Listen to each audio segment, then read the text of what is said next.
ID. Now, you don't belong here, boy. I'm a Marine. Purple Heart, don't touch me. Deputy Sergeant Victor Lang never imagined that aggressively confronting the one-armed veteran quietly waiting in the Indianapolis 5A Medical Center lobby would ignite a chain reaction ending in an FBI raid that stripped 11 badges from his department, exposed years of unchecked racial profiling, and cost the city $19.6 million in combined settlements and legal fees. What started as what he called a routine verification would instead expose a toxic culture and force national scrutiny on how local law enforcement treated disabled combat veterans in places meant for healing. Before I continue, let me ask you this. Have you ever been treated unfairly by someone in power simply because of how you looked or where you were sitting? Drop your location below and share your experience in the comments. And if you've never hit subscribe on this channel, do it right now, because this story reveals how even the highest honors and visible sacrifices for this country can fail to shield you from abuse by those who swore an oath to protect everyone equally. Jamal Carter had enlisted in the Marine Corps at age 20, straight out of high school in Cleveland, Ohio's hard-working East Side neighborhood. His family lived in a modest two-story brick house on a tree-lined street where factory whistles still echoed in the mornings. Jamal's father had spent 28 years on the assembly line at a General Motors plant, coming home with grease-stained hands and stories about union fights and overtime shifts that kept food on the table. His mother worked as a certified nursing assistant at a local hospital, often pulling double shifts to cover medical bills after Jamal's younger brother was diagnosed with asthma. The Carter household emphasized discipline, respect, faith on Sundays at the neighborhood Baptist church, and unwavering pride in being American. Jamal and his two sisters were taught that service to country wasn't optional. It was a way to honor the opportunities their grandparents had fought for during the civil rights era. Jamal was always the standout. Tall, athletic, with a sharp mind and natural leadership, he ran track and played football in high school, maintaining a 3.4 GPA despite helping at home. When the military recruiter visited during his senior year, Jamal saw a clear path: discipline, skills, college money through the GI Bill, and a chance to make his parents proud. He shipped out to basic training at Parris Island 2 weeks after graduation. He thrived there, finishing in the top 5% of his class, earning expert rifle qualifications, and volunteering for reconnaissance specialty training. Friends from boot camp still talk about how Jamal stayed calm under pressure during live fire drills, helping struggling recruits push through the mud and exhaustion. His first deployment to Iraq in 2009 tested everything. Jamal's unit conducted night patrols in volatile areas outside Baghdad, gathering intelligence on insurgent movements. He remembers the suffocating heat that made body armor feel like an oven, the constant hum of generators, the taste of dust in every meal. One mission stood out. His team located a hidden weapons cache, preventing an attack that could have killed dozens of civilians and soldiers. For that, Jamal received a commendation, but the real cost came later. His second deployment to Afghanistan in 2012 changed his life forever. On a sweltering August afternoon near Kandahar, Jamal's four-vehicle convoy hit an IED buried under the road. The blast was deafening, a thunderous roar followed by the screech of twisting metal, shattering glass, and screams.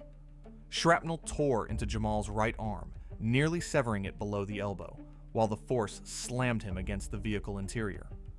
2 fellow Marines died instantly. 3 others were critically wounded. Field medics applied tourniquets and morphine under fire as enemy small arms fire peppered the area. Jamal stayed conscious long enough to radio coordinates for air support before blacking out from blood loss and pain. Evacuated first to a forward surgical team, then to Landstuhl in Germany, and finally to Walter Reed National Military Medical Center. Jamal faced 9 grueling months of recovery. Doctors performed 4 surgeries to save what remained of his arm, but amputation above the elbow was unavoidable due to infection and tissue damage. the phantom limb pain was relentless. Burning, itching, cramping sensations in fingers that no longer existed. Physical therapy sessions lasted hours daily.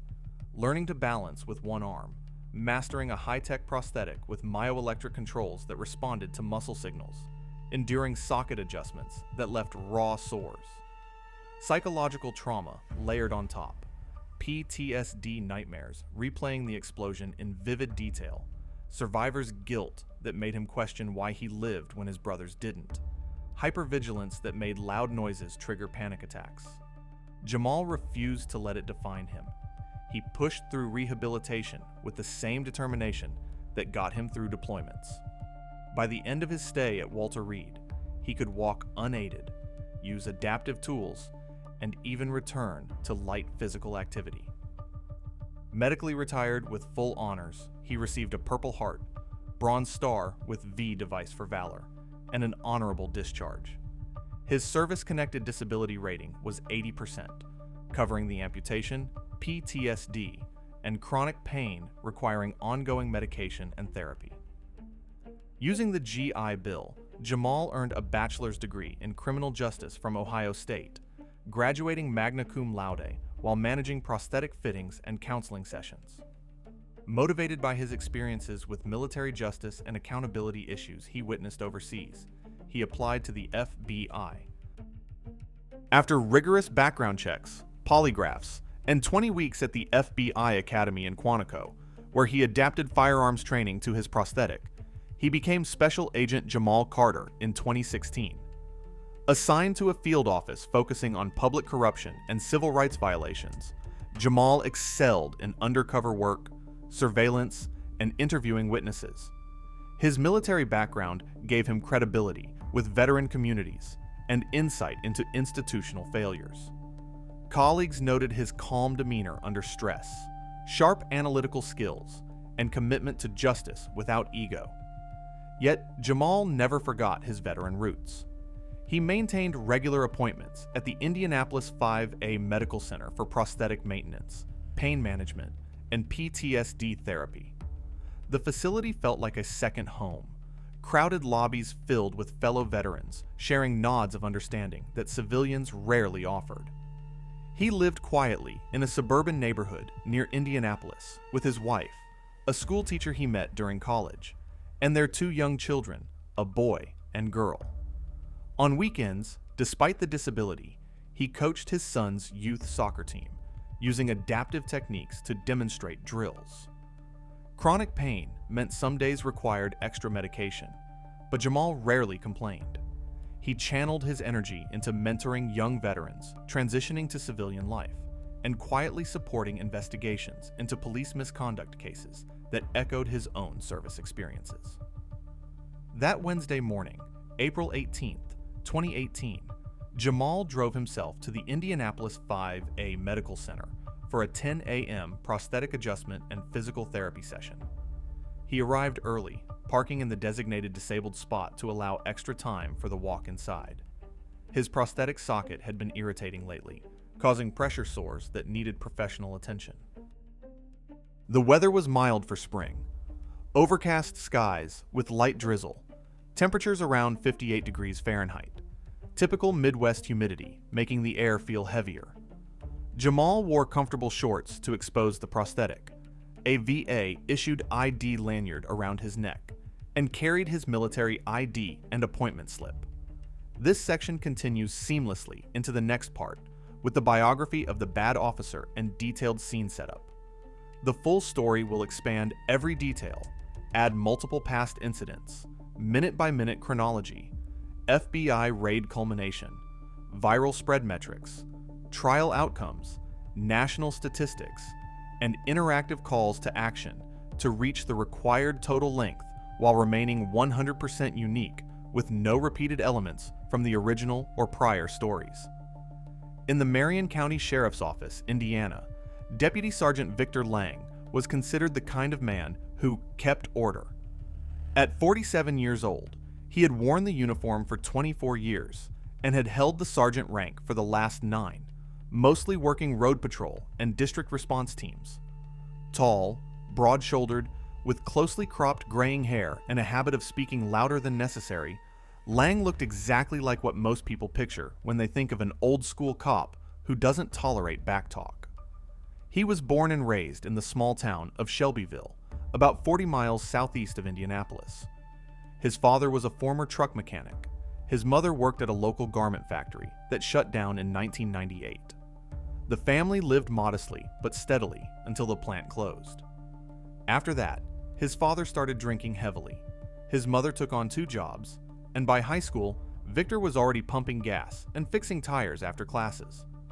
He wasn't a standout student, solid C average, but he never got suspended. He spent more time in the weight room and hanging out in parking lots than studying.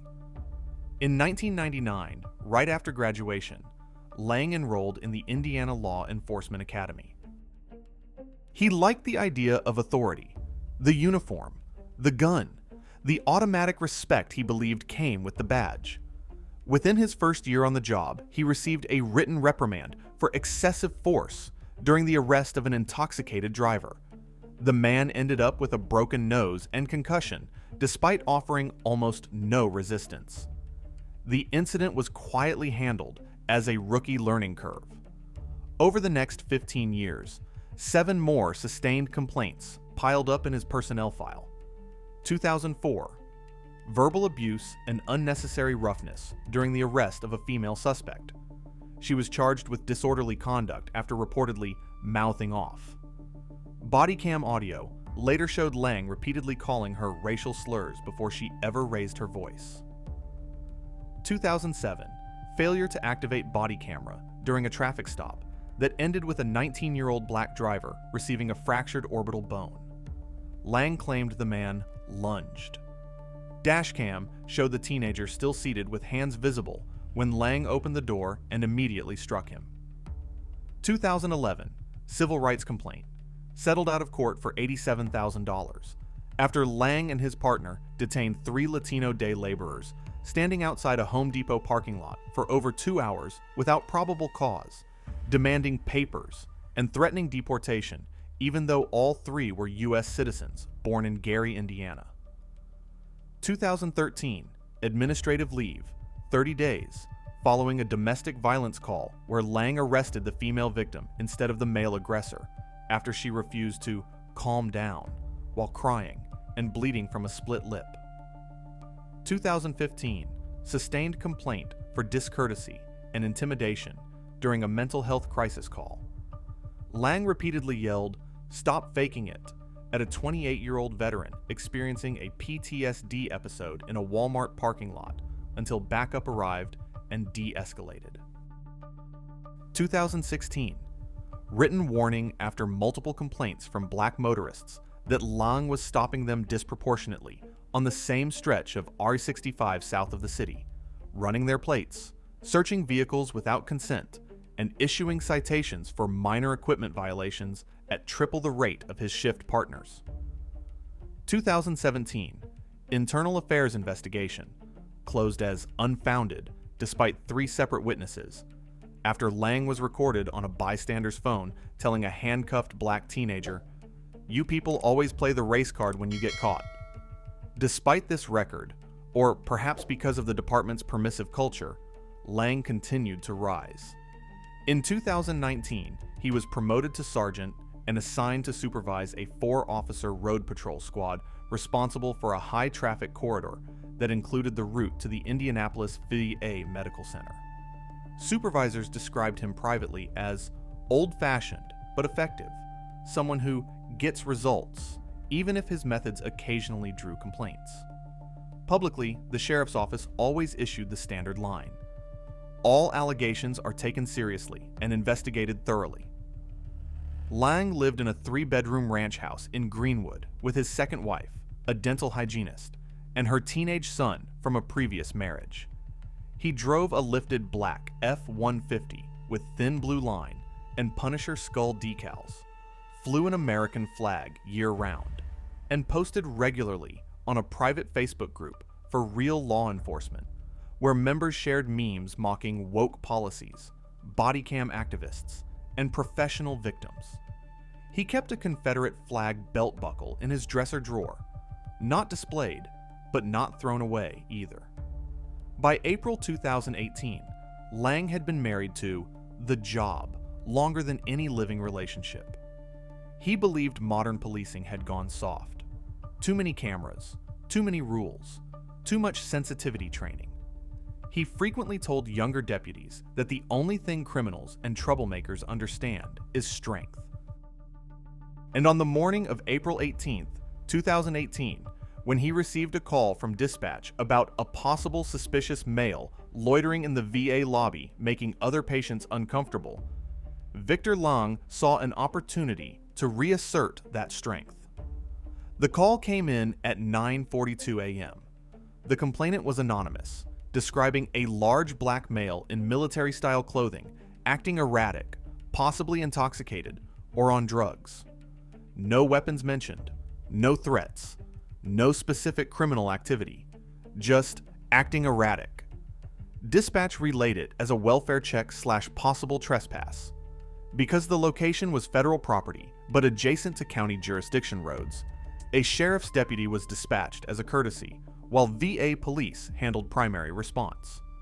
Lang, who was already nearby writing a speeding ticket, volunteered to take the call. He told his trainee riding along, "VA hospital is full of guys playing the system. Half of them are probably faking injuries for benefits. Let's go see what's really going on." He arrived at 9:58 a.m., parked in the fire lane, lights on, no sirens, and walked into the main lobby wearing full tactical gear. Vest, duty belt, heavy with gear, mirrored sunglasses even though it was overcast outside. The drizzle had stopped, but the air remained damp and cool. Inside, the lobby smelled of antiseptic, coffee from the volunteer cart, and the faint metallic scent of prosthetics being adjusted in nearby therapy rooms. Jamal Carter was seated in the third row from the entrance, left side, scrolling through emails on his phone while waiting for his 10 a.m. appointment. His prosthetic right arm rested naturally on the armrest. The myoelectric hand was open, relaxed. His VA ID hung visibly from a lanyard around his neck. He wore cargo shorts, a plain gray t-shirt, and running shoes, standard PT day clothing. Nothing about his posture or behavior suggested distress, intoxication, or aggression.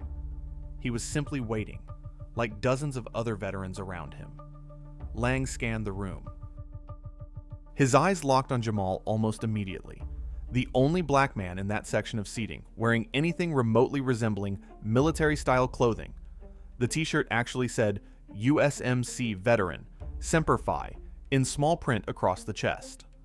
Lang walked straight toward him, boots loud on the polished tile, trainee trailing a step behind. "Before I continue, have you ever been singled out in a place where you were supposed to feel safe, just because of your skin color or the way you looked? Drop a comment below if something like this has happened to you, or someone you know. And if stories exposing abuse of power matter to you, hit that subscribe button now. This one gets much worse before any justice arrives." Lang stopped directly in front of Jamal's chair, blocking the light, casting a shadow across the seat. He did not identify himself as sheriff's deputy, did not say, "Good morning," did not ask how Jamal was doing. He simply barked, "Sir, I need to see some ID right now." Jamal looked up slowly from his phone, taking in the deputy towering over him. The lobby noise, conversations, wheelchairs rolling, the low hum of the coffee machine seemed to drop several decibels in that instant. Several nearby veterans turned their heads. A few already had phones in hand. "Excuse me?" Jamal said calmly, voice even, no edge yet. "Can I ask what this is about?" Lang didn't move. "I said ID, now. We got a call about suspicious activity. You match the description." Jamal glanced around once, saw the trainee deputy hanging back awkwardly, saw other patients watching, then met Lang's eyes again. "I'm here for a medical appointment. I'm a veteran. My VA ID is right here." He lifted the lanyard slightly so the card dangled clearly. "That's all the identification I need in this building." Lang's jaw tightened. VA card don't mean shit for what I'm checking. Show me a driver's license, state ID, something real, or we can do this the hard way. The word hard hung in the air. Jamal felt the familiar tightness in his chest, the same one that hit during fireworks, or when a car backfired too close. But he kept his breathing steady. Military training kicked in. Assess, de-escalate. Don't give them the reaction they want. Sir, Jamal said, still seated, still measured, I'm not refusing to identify myself. I'm telling you, I already have. This is a federal facility. VA police handle security here. If there's a real issue, I'm happy to speak with them. Lang stepped closer, boots now inches from Jamal's sneakers.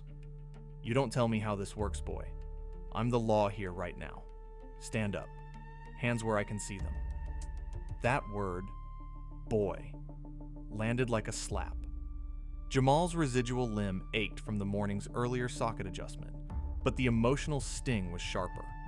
He'd heard it before, in different uniforms, different countries. Never thought he'd hear it again inside a VA hospital. Before I continue, let me ask you, have you ever been called something dehumanizing by someone wearing a badge or holding power over you? Type justice in the comments if you believe no veteran, especially a combat wounded one, should ever have to hear that word while waiting for medical care they earned with blood. Jamal didn't stand immediately. Standing quickly still hurt, the socket pressed against fresh skin. Instead, he raised his left hand palm out, universal calm down gesture, and used his prosthetic right hand to point toward the VA police desk 30 feet away. There's a VA officer right over there, he said. I'll walk with you to him if you want, but I'm not standing up just so you can escalate this for no reason. Lang's face flushed red. You resisting? No, sir. I'm cooperating. I'm just not performing for you. That was the moment the first phone camera flash went off. 10 feet to the left, an older white veteran in a Korea-era ball cap had his iPhone up, recording silently. 2 more phones rose within seconds. The trainee deputy shifted uncomfortably, glancing at his sergeant. Lang reached down and grabbed Jamal's left bicep. Hard. Get up! Pain shot through Jamal's shoulder from the sudden yank. Instinctively, he pulled back to protect the socket, not to fight. Don't touch me, he said loudly, voice carrying across the lobby. I have a prosthetic arm. You're hurting me. Lang interpreted the pull as resistance. In one fluid motion, practiced thousands of times, he spun Jamal's chair sideways, yanked him to his feet, and attempted to force both arms behind his back. The prosthetic didn't bend the same way. The myoelectric hand locked in place with a mechanical whine. Lang cursed under his breath and shoved harder. Jamal grunted in pain as his residual limb slammed against the chair armrest. I'm a disabled veteran. Stop! By now, the lobby had erupted. The Korean war vet was yelling, Hey, leave him alone! A black female veteran in a wheelchair rolled forward shouting, He's got one arm. You see that? At least 8 phones were recording from different angles. VA staff at the check-in desk froze, one already on the radio calling for backup. The trainee finally spoke up. Sarge, maybe we should wait for VA police. Shut it, Lang snapped. He managed to get one cuff on Jamal's left wrist.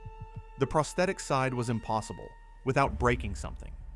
So Lang simply pinned Jamal face first against the nearest wall, hard enough that Jamal's forehead hit the painted cinder block with a dull thud. Stars burst behind Jamal's eyes.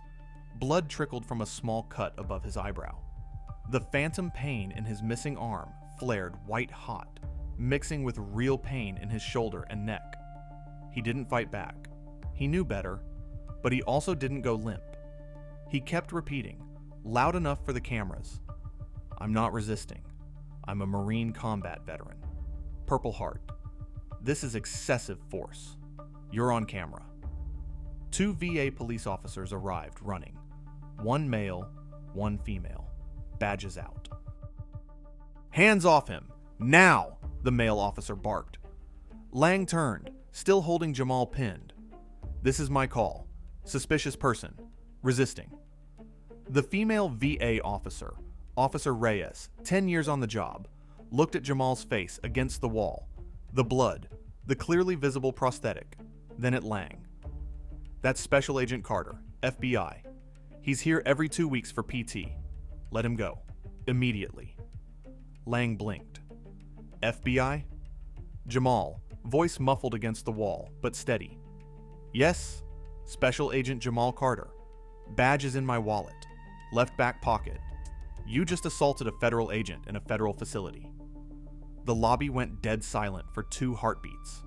Lang's grip loosened. He stepped back. Jamal slid down the wall slightly, breathing hard, blood dripping onto his shirt. Officer Reyes moved in, gently helping him turn around, while her partner placed himself between Lang and Jamal. "Uncuff him," Reyes ordered. Lang hesitated. He resisted. "Uncuff. Him." The trainee stepped forward and removed the single cuff. Jamal rubbed his wrist, wincing. His prosthetic hand twitched involuntarily from the rough handling. Servos damaged, small LED blinking red. Reyes looked at Lang. "You're on federal property. You have no arrest authority here without our invitation. You just physically assaulted a disabled veteran and a federal agent on video from multiple angles. I suggest you leave the building right now." Lang's face went from red to purple. "This ain't over." "It is for you in here," the male VA officer said. "Go."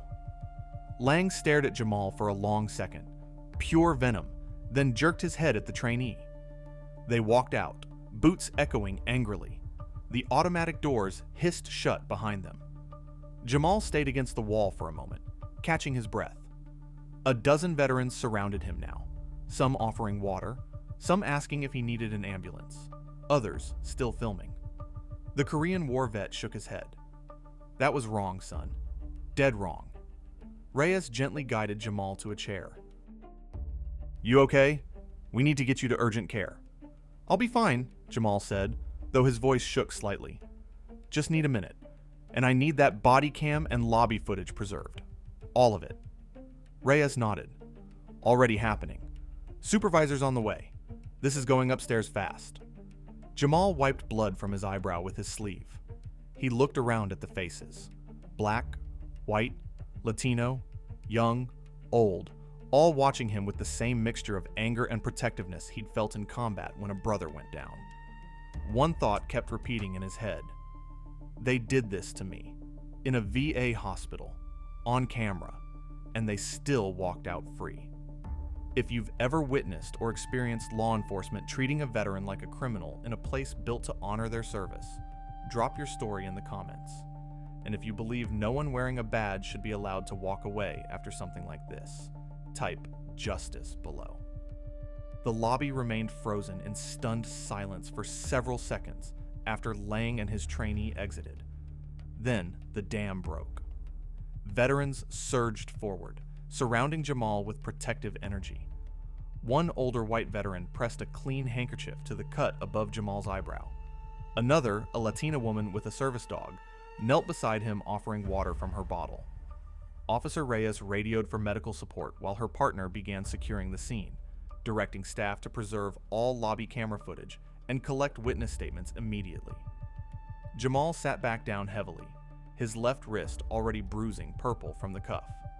The prosthetic servos whirred faintly as he flexed the damaged hand, small sparks of pain shooting up the residual limb. Phantom sensations exploded, fingers clenching that weren't there, burning where shrapnel once tore through flesh. His heart hammered against ribs. Combat memories flashed. IED blast, screams, blood on sand. But he forced calm. "I'm okay," he told Reyes. "Just need to document everything." VA Supervisor. Lieutenant Maria Gonzalez arrived within 2 minutes, badge prominent, expression thunderous. "Agent Carter, I am so sorry. Walk me through exactly what happened." Jamal recounted calmly. Anonymous call, no warning, immediate demand for ID, racial slur, physical grab, cuff attempt, head impact against wall. Gonzalez took notes furiously, while Reyes photographed Jamal's injuries: wrist marks, forehead laceration, shoulder strain from the yank. Multiple witnesses already uploaded clips to their phones, Gonzalez said. We're locking down all internal footage too. 8 cameras captured it from different angles. Timestamps show the entire confrontation lasted 4 minutes and 12 seconds from first words to exit. Outside, Lang wasn't finished. Sitting in his cruiser in the parking lot, he keyed his radio at 10:07 a.m. Dispatch, 10:32 in progress at VA main entrance. Male subject resisted. Assaulted officer. Possible impersonating federal agent. Request backup and warrant check on Jamal Carter. Black male, approximately 5 feet 11 inches. 1 prosthetic arm. Last seen in gray shirt and shorts. He omitted the VA ID, the Purple Heart mention, the FBI revelation, and his own unprovoked grab. The trainee sat silent in the passenger seat, visibly uncomfortable, but not contradicting. 2 additional Marion County units arrived by 10:12 a.m. Lights flashing, but sirens off. Deputies positioned themselves at the main doors. Jamal, after getting a quick bandage from the urgent care nurse who rushed over, decided to leave the building rather than escalate inside further. I need to get to my car and call my field office, he told Reyes. This needs to go up the chain. As Jamal stepped through the automatic doors into the damp spring air, temperature now 59 degrees Fahrenheit, light mist returning, he was immediately met by the 2 backup deputies and Lang, who had repositioned himself prominently. Stop right there, Lang ordered, hand resting on his taser. You're not going anywhere until we verify who you really are. Jamal stopped 10 feet from his silver Honda Accord in the disabled parking spot. I already identified myself inside. FBI credentials are in my wallet. This is harassment. One of the new deputies, a younger white officer named Patel, stepped forward. Sir, we have a report of assault on a peace officer. Hands on the vehicle. Before Jamal could respond, Lang moved in again, grabbing Jamal's left elbow once more. Hands on the hood. Now. Jamal complied slowly to avoid another fall, prosthetic hand clicking awkwardly against the metal. The cold hood pressed against his chest.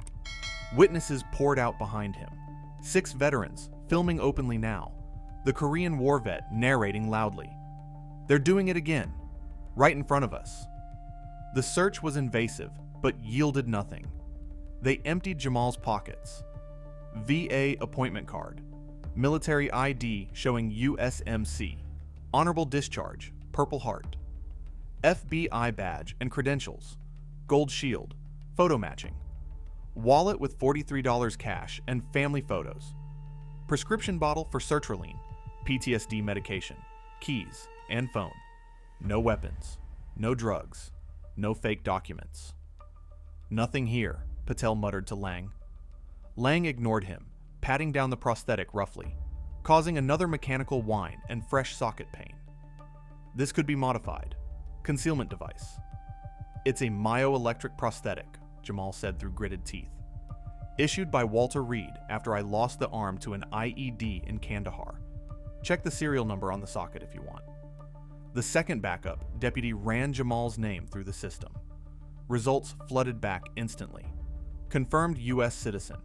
Active FBI special agent. Service-connected disability rating 80%. No warrants. Clean record. Still, Lang pushed.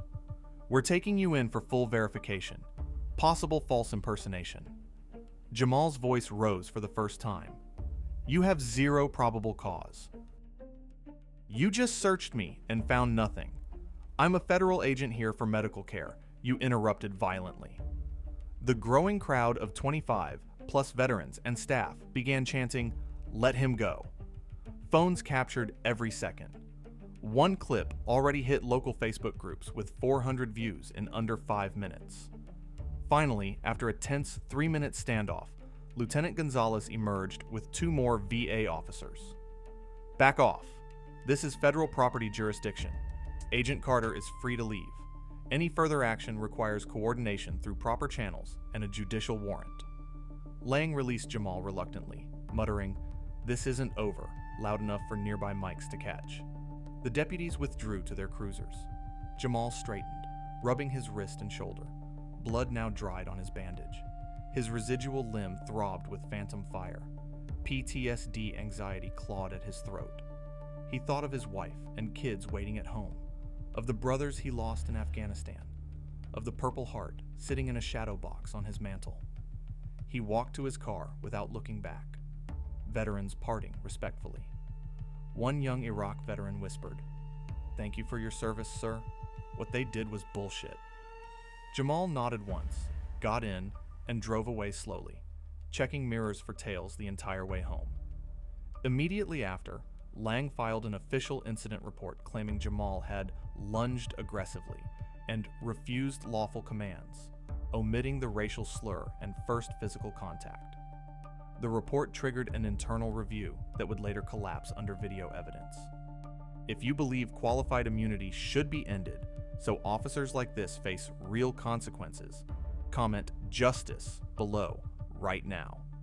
And share this story if you think millions need to see how quickly a disabled veteran's earned dignity can be stripped away in seconds.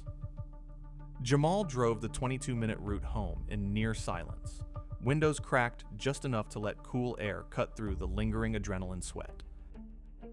His left wrist throbbed under the bandage. The prosthetic hand refused to fully close. Servo damage from the rough pat-down would require a $1,800 repair at minimum. Every red light felt like an eternity. He kept checking mirrors, half expecting cruisers to appear. None did. Yet. He pulled into the driveway of their modest two-story in Carmel at 10:51 a.m. His wife, Elena, a third-grade teacher on spring break, met him at the door before he even killed the engine. She had seen the first viral clip already, a 47-second vertical video posted by the Korean War veteran titled "Via Hospital Assault on Disabled Marine, Indianapolis Sheriff Deputy." It had 1,800 views, 412 shares, and climbing. Comments exploded. "This is disgusting. Sue them into oblivion. A CAB. He's FBI? They just assaulted a Fed?" Elena's face was pale. "Jamal, what the hell happened?" She pulled him inside, locked the door, and guided him to the couch. Their kids, 6-year-old Maya and 4-year-old Elijah, were upstairs playing. She had kept the TV off. Jamal exhaled slowly, recounting everything, while Elena iced his wrist and cleaned the cut properly. When he reached the part about being called boy and slammed against the wall twice, her hands shook. "They knew you were a veteran. They saw the prosthetic. And they still—" "I know," Jamal said quietly. "I need to call the office. This isn't staying local." He dialed his supervisor, Special Agent in Charge Rebecca Torres, from the Indianapolis field office. Torres picked up on the second ring. "Carter, I've already seen 3 different clips. Tell me this isn't as bad as it looks." "It's worse," Jamal said. He forwarded the body cam request to VA Police, already preserved. Described the anonymous call that triggered everything: the racial targeting, the physical assaults, the second confrontation in the parking lot. Torres listened without interruption. When he finished, she said only, "Stay home today. Don't talk to media yet. I'm pulling in OPR, Office of Professional Responsibility, and the Civil Rights Division. We're treating this as an assault on a federal agent and potential civil rights pattern. I want your full written statement by 1800. And Jamal, good job keeping your cool." Most people would have snapped. After hanging up, Jamal opened his laptop. The original clip had hit 18,000 views in under an hour. Twitter, still called that in 2018, was on fire. Hashtag Justice for Jamal Carter, trending locally with 3,200 posts. National accounts began reposting. At Black Veterans Matter, at ACLU, at Veterans for Peace. One clip showed Lang's face clearly during the slur. Another captured the trainee's hesitant "Sarge" that never finished. By 1:14 p.m., the Indianapolis Star published, "Sheriff's deputy accused of assaulting disabled FBI agent at VA hospital. Video evidence emerges." They embedded 4 angles. Comment section reached 1,900 in minutes, overwhelmingly condemning Lang and calling for immediate suspension. Marion County Sheriff's Office issued a terse statement at 2:07 p.m. "We are aware of an incident at the Indianapolis 5A Medical Center involving one of our deputies. The matter is under internal review. The department takes all allegations seriously and will cooperate fully with any federal inquiry." No apology, no suspension announced. That silence fueled the fire. By 4:30 p.m., the original video crossed 210,000 views across platforms. Facebook shares hit 14,000. Instagram Reels versions appeared, edited with dramatic music and text overlays. They called a Purple Heart recipient "boy" and slammed him into a wall in a VA hospital. TikTok wasn't huge yet, but early uploads gained traction among younger veterans. Jamal's phone buzzed nonstop. Former Marine buddies, Walter Reed rehab friends, even his old Quantico classmates. One text from a retired gunnery sergeant. "Saw the clip. That deputy just fucked with the wrong Marine." We got your 6. Elena cooked dinner mechanically, while Jamal drafted his 14-page statement for OPR. He included every detail. Timestamps from memory, exact words. "Boy, you don't tell me how this works. This could be modified." Physical sensations, socket pain, phantom burn, head impact force, witness estimates. He attached photos of his injuries taken by VA staff. At 7:42 p.m., Elena showed him her phone. CNN had picked it up. "Federal agent assaulted by county deputy at VA facility. Multiple videos surface." National viewership spiked. MSNBC followed at 8:19 p.m. with a panel discussion titled "Racial Profiling in Veteran Healthcare Spaces." A retired Army general called it a disgrace to the uniform. Overnight numbers exploded. YouTube mirror uploads. Top 1 reached 1.4 million views by morning Twitter. Hashtag Justice for Jamal Carter. 87,000 tweets. Facebook, 420,000 shares across groups. Local news affiliates ran hourly updates. One interviewed the Korean War veteran who first recorded, "I fought in Korea, so men like him wouldn't be treated like this at home." By April 19th, 8 a.m., the story hit Fox News, framed cautiously as allegations of excessive force. Breitbart, attempting to downplay, and every major outlet in between. Protests formed outside the Marion County Sheriff's Office, first 40 people, then 200 by noon, holding signs, "Protect veterans, not harass them." End qualified immunity. FBI agent assaulted. Where's the suspension? The Department of Justice Civil Rights Division opened a formal pattern or practice investigation into the Marion County Sheriff's Office the same day, unusually fast. FBI agents, Jamal's own colleagues, recused from his case, began pulling Lang's personnel file, dashcam archives, and use of force reports. They quickly identified 14 prior complaints against Lang involving Black or Latino subjects, 7 sustained, most quietly settled, or dismissed. Lang was placed on paid administrative leave at 11:17 a.m. On April 19th, too late. Public pressure had already turned him into a symbol. If stories like this make your blood boil, drop "justice" in the comments right now. And if you think every badge involved in covering up or enabling this kind of abuse should be stripped, hit share, so more people see what really happens when power meets prejudice in a place meant for healing. The viral storm didn't slow down. It accelerated. By the evening of April 20th, 2018, the core 47-second clip from the Korean War veteran had been downloaded, re-uploaded, and remixed across every major platform. YouTube analytics showed the primary mirror channel gaining 1.2 million views in 36 hours.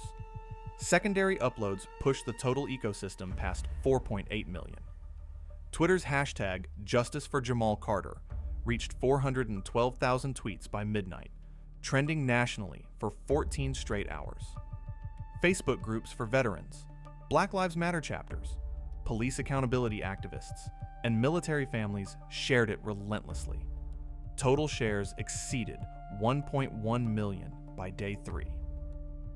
Instagram stories from verified accounts, including several retired generals and a handful of sitting members of Congress, amplified reach to tens of millions in feeds. One clip, slow motion of Lang's hand grabbing Jamal's bicep while the prosthetic whirred in protest, became a meme template overnight. Overlaid text reading, "When you assault a federal agent and still think you're the victim." Reddit's r/public freakout, r/news, r/police brutality, and r/veterans threads hit the front page. The top post alone garnered 92,000 upvotes and 14,000 comments. Media coverage went wall to wall. A BC World News. Tonight led with a 2-minute package on April 20th. NBC Nightly News followed with an exclusive interview request to Jamal, which he declined until after the internal investigation cleared channels. CNN ran a 30-minute special titled Assault in the VA: When Heroes Become Suspects. Fox News initially framed it as disputed use of force, but by April 21st, even they aired segments questioning why a deputy would escalate so aggressively against a visibly disabled man in a hospital lobby. The Department of Justice didn't wait. On April 21st at 9 a.m. Eastern Daylight Time, Assistant Attorney General for Civil Rights, Vanita Gupta, held a brief presser. The Civil Rights Division has opened a formal investigation into the Marion County Sheriff's Office for potential patterns of discriminatory policing, excessive force, and violations of federal civil rights statutes, including 18 U.S.C. Section 242. We are reviewing more than a decade of complaints, body cam footage, and use of force reports. She named no names publicly, but everyone knew Lang was target zero. FBI agents from the Chicago division to avoid conflict executed a search warrant on Lang's home at 6:15 a.m. that same day. They seized his personal phones, work-issued tablet, 2 desktop computers, a stack of external hard drives, and a box of old-duty notebooks. They also collected the Confederate belt buckle, not illegal, but noted in the inventory, thin blue line flag from the garage, and screenshots of private Facebook group posts where Lang had bragged about handling suspects who play the race card. Discovery moved fast. By late May, the pattern was undeniable. Of Lang's 214 traffic stops in 2017, 68% involved Black or Latino drivers, despite them making up 29% of the driving population on his patrol routes. Statistical analysis by DOJ experts showed 4.1 standard deviations above expected. Dashcam review revealed 19 incidents since 2014 where Lang used racial slurs or derogatory language captured on audio. 6 prior civil settlements totaling $347,000 paid by the county for excessive force/false arrest claims against Lang personally or with him as lead officer. Internal Affairs sustained 5 complaints against him for discourtesy or bias since 2015, yet he received only written reprimands and 1 10-day suspension. The trainee deputy, 22-year-old Officer Daniel Hayes, cooperated fully after being granted use immunity. In a sworn deposition, he stated, "Sergeant Lang told me before we entered the lobby that VA is full of guys gaming the system. He pointed out Agent Carter immediately because of his skin color and said, 'That one looks suspicious.' I tried to de-escalate twice, but was told to shut up." Hayes' testimony was devastating. On June 12, 2018, a federal grand jury in the Southern District of Indiana indicted Victor Lang on 3 felony counts: deprivation of rights under color of law, 18 U.S.C. Section 242, for the physical assault and racial targeting. Conspiracy to deprive rights under color of law, with unnamed co-conspirators in the department culture.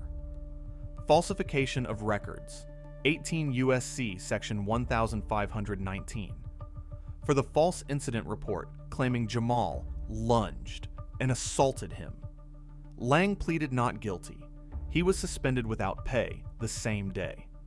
11 other deputies and 2 supervisors received administrative charges ranging from failure to intervene to supervisory negligence.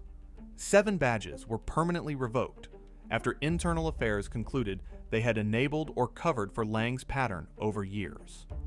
Jamal filed a civil suit in federal court on July 9, 2018. Carter versus Marion County Sheriff's Office et al. Named defendants included Lang individually, Sheriff Kerry J. Fore at the time, 5 supervisors, and the county itself.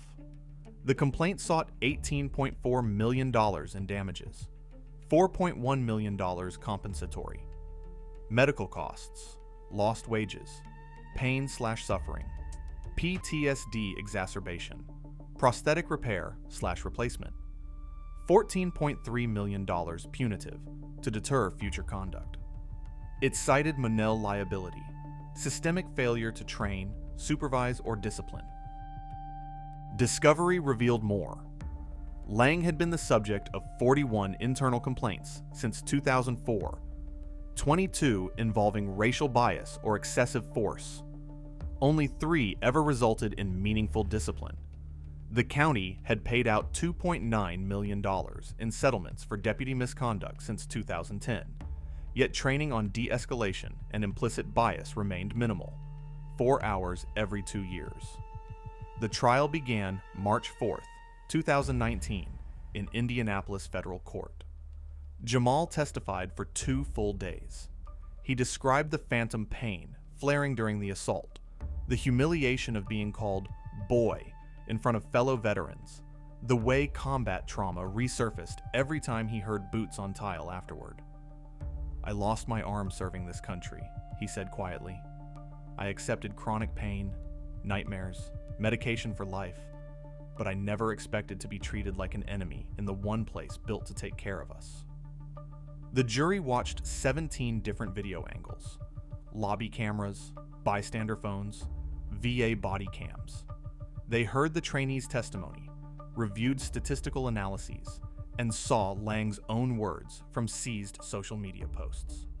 Verdict came April 18, 2019, exactly 1 year after the incident. Liable on all counts. Compensatory damages, $4.8 million. Punitive, $14.8 million. Total, $19.6 million.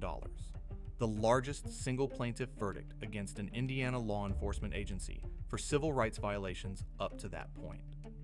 Lang was sentenced federally in October 2019.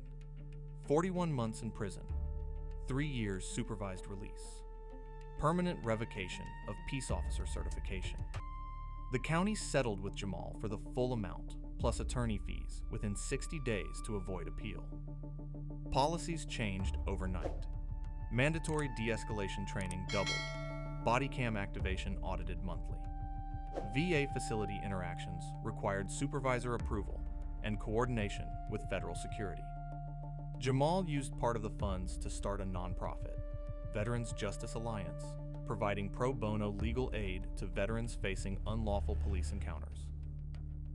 He continued therapy, got the prosthetic fully repaired and upgraded, and returned to active FBI duty in 2020, now specializing in public corruption and civil rights cases. If you think stories like this prove we need real accountability, not just words, type justice in the comments. Share if you believe no veteran should ever have to prove they belong in the country they bled for. The verdict on April 18, 2019, didn't just close a chapter, it cracked open a national conversation that refused to fade. The $19.6 million award became a benchmark, the highest single plaintiff civil rights verdict against a Midwestern sheriff's office in history up to that point. Headlines across the country read variations of the same truth. Disabled FBI agent beaten in VA hospital wins massive judgment against racist deputy. Within weeks, the U.S. House Judiciary Committee invited Jamal to testify at a hearing titled Protecting Veterans from Discriminatory Policing. On June 5, 2019, he sat before the subcommittee in Washington, D.C., wearing his Purple Heart lapel pin and speaking in the same measured tone he'd used in the lobby that April morning. "Mr. Chairman, members of the committee," he began, "I lost my right arm below the elbow to an IED in Afghanistan on August 14, 2012. 2 of my brothers died in that blast. I spent 9 months at Walter Reed, learning to live with phantom pain that still wakes me some nights. I accepted all of it because I believed in what this country stands for. But on April 18, 2018, in a place built to heal the wounds of service, a deputy looked at me, saw my skin color first, my prosthetic second, and my service not at all, and decided I didn't belong. He called me boy. He slammed me into a wall. Twice. While dozens of other veterans filmed it. And he walked out free until the videos forced accountability. He paused, letting the silence settle. That moment wasn't about one bad apple. It was about a system that protected that apple for 24 years. 17 prior complaints against Deputy Lang. Millions paid in quiet settlements. Minimal training. No real consequences. If a federal agent with a visible combat wound and credentials in his pocket can be assaulted in a VA hospital on camera and still face no immediate arrest, imagine what happens to veterans without a badge, without footage, without national attention. The room stayed quiet through his full statement. When he finished, the chairman asked only one question. What would you say to other veterans who experience this but don't have video? Jamal answered without hesitation. Document everything. Speak up. Find allies. And never accept that your sacrifice makes you less American, because it doesn't. The hearing clip went viral again. 8.7 million views on C-SPAN's YouTube channel alone. It fueled renewed pushes for the Ending Qualified Immunity Act, reintroduced in 2019 and again in 2021, the Law Enforcement Trust and Integrity Act, and VA-specific protections prohibiting non-VA law enforcement from conducting enforcement actions inside medical facilities without judicial warrant and VA coordination. Nationally, the statistics paint a grim but undeniable picture. Between 2014 and 2023, U.S. veterans filed over 4,200 formal complaints of misconduct by local/state law enforcement while seeking VA care or benefits. VAOIG data. Black and Latino veterans are 2.8 times more likely to report being questioned about citizenship, residency, or benefits eligibility compared to white veterans. Rand Corporation Study, 2020. Excessive force incidents involving veterans occur at a rate 37% higher in jurisdictions with minimal de-escalation training. DOJ Civil Rights Division Report, 2021. Since 2015, counties and cities have paid out more than $1.4 billion in settlements for police misconduct claims involving veterans. Mapping Police Violence Database, cross-referenced with VA enrollment records. Only 14% of departments nationwide require annual implicit bias training specific to interactions with military service members. Police Executive Research Forum, 2022. In 2023 alone, 217 veterans across 38 states reported being detained or assaulted by officers during routine VA visits or benefit appointments. Veterans Justice Alliance internal tracking.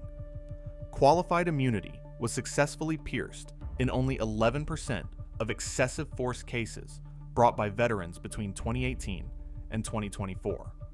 Harvard Law Review analysis. These numbers aren't abstract. They represent Purple Heart recipients handcuffed in hospital parking lots, Vietnam vets tased during mental health calls, Gulf War widows followed home after filing benefits paperwork. Afghanistan amputees profiled at checkpoints near VA clinics. Jamal still goes to the Indianapolis VA every 6 weeks for prosthetic maintenance and therapy. The lobby looks the same.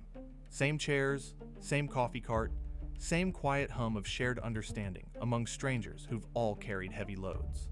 But now, there are new signs at every entrance. This is a federal healthcare facility serving America's veterans. Non-VA law enforcement may not conduct enforcement actions, detentions, or status checks inside without judicial warrant and prior coordination with VA police. All veterans are protected under federal law. He walks past those signs every time and feels a small, hard-won victory. 5 years later, on April 18th, 2023, the 5th anniversary, Jamal was invited back to speak at a Veterans Day observance in Indianapolis. Over 800 people filled the room. Active duty, retirees, families, local officials, even a few reformed deputies who'd attended mandatory retraining. He stood at the podium, prosthetic hand resting lightly on the wood. "I still carry the scars from that morning," he said. "The physical ones healed. The others, they flare up sometimes. But I don't carry anger. I carry proof." Proof that one veteran, one video, one jury, one verdict can force change. Not enough change. Not yet. But real change. The deputy who assaulted me is in prison. 11 badges were stripped from his department. Policies shifted nationwide. And every time a black or brown veteran walks into a VA lobby now and isn't immediately treated like a suspect, that's because we refuse to stay silent. He looked out at the faces, some wiping eyes, some nodding fiercely. I served because I love this country. I fought through pain, loss, and trauma because I believed in what America promises: liberty and justice for all.